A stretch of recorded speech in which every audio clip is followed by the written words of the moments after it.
پر حکمتیار د بندیزونو دوام د کابل پر ځای شمشتو کې د فلسطین په ملاتړ لاریون وکړ. جزئیات همدلته وګورئ او چینل سبسکرایب کړئ.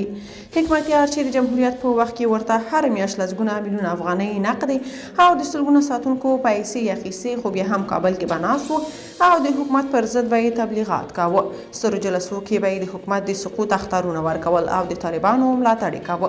خو کله چې طالبان راغله نو د جمهوریت لخوا ورکول کېدونکي امتیازات هم پرې بند شو.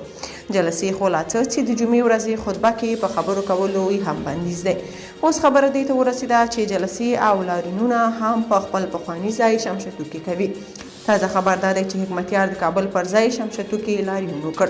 د طالبانو له لوري پر ګلبدین حکمتیار د لګول شوو محدودیتونو له ډلې هغه نشي کولی لوی سیاسي غونډې، لاریونونه او د جمعې ورځې په خطبو کې سیاسي څرګندونې وکړي. د همدغو محدودیتونو او بندیزونو له وجې هغه د فلسطین په ملاتړ لاریونونه د کابل پر ځای د پیښور په شمشتو کمپ کې ترسره کړي دي.